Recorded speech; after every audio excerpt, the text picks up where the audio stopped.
I'm Michelle, and I'm here to teach you a adaptations game. An adaptation is a body part or a behavior that helps you to survive. So in this game, what you start off with is you will need a couple of items. One, you're going to need something to act as food.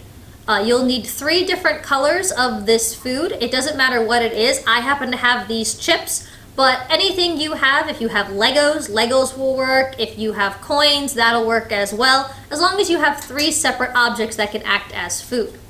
The other thing you'll need is a normal 6-sided dice and players. Now the game starts with everybody as a normal finch. Now, to start the game with this normal finch, what everyone is going to do is they are going to take a turn and roll the dice. The number on the dice corresponds with an action that they're going to do. In the case of the normal finch, rolling a 1, a 2, a 3, or a 4 on the dice means that you do not collect any food. Your finch went out, couldn't find any food, and came back empty-handed at the end of the day. Rolling a 5 means that when your finch went out to find food, it found 1 orange chip of food. And you collect that and put that directly in front of you, like so. Rolling a 6 means that your finch went out into the world and found 2 chips worth of food for that day. And again, that goes in front of you. After you roll the die once, the die gets passed over to the next person, and it goes around the circle. Once everybody has gone once, that's 1 day, and then you start the second day, and everybody rolls again. The rules are the same. A 1, 2, 3, or a 4 is no food for the day. 5 is 1 chip. A 6 is 2. Everyone should get a chance to roll the dice 3 times. At the end of their 3rd turn, they're done. And they're gonna wanna count up how many orange chips they ended up with. If they ended up with 3 or more orange chips, their finch gets to survive to the next generation.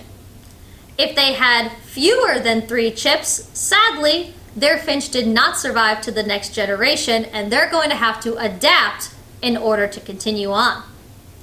So when you get set up for the next round of gameplay, all the chips go back into the middle. Everybody who, as the normal finch, found 3 chips of food or more, they continue to be that finch. But anybody who didn't gets to pick a new adaptation. What I'm going to do now is I will go over each adaptation and how to play as that adaptation and any special rules that they might have. So first, let's talk about the smaller body. Here, the food type is the same. The rolling rules are the same, meaning if you roll a 1, a 2, a 3, or a 4, you get no chips. A 5 is 1 chip, and a 6 is 2 chips. The difference with the smaller body is that as this bird has a smaller body, it needs less food to survive. So at the end of the 3 turns, if your finch has 2 or more orange chips, you survive with this adaptation. And you retain that adaptation for the next round of gameplay. So that is the smaller body adaptation. The next adaptation that you can choose is the new beak adaptation. Your bird has adapted and has a slightly differently shaped beak. Maybe it's curved, maybe it's longer. You can make that up. Along with that new beak shape, you have learned how to eat a new food. So in my case, I'm going to add some yellow chips to the equation, but here you just add in whatever object you're using to represent that new food source. The rolling rules are the same as they were for the normal and smaller body finch.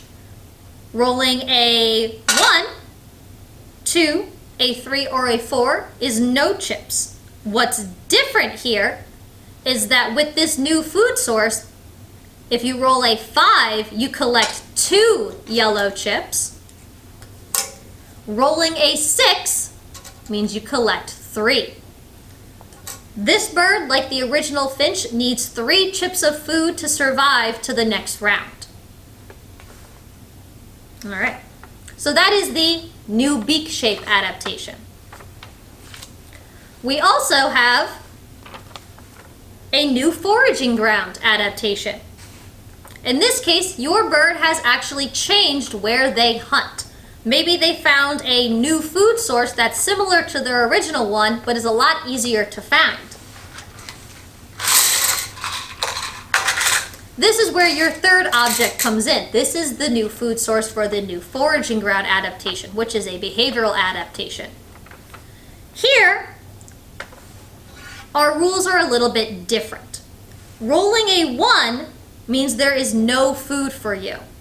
However, in this case, rolling a 2, a 3, or a 4 gives you 1 red chip, while rolling a 5 or a 6 means you are allowed to collect 2 red chips. Like with all the other birds except the smaller body bird, you need 3 or more red chips at the end to survive to the next round. Our last behavior is also a behavioral change. In this case, your adaptation, your bird discovered how to steal food from other birds.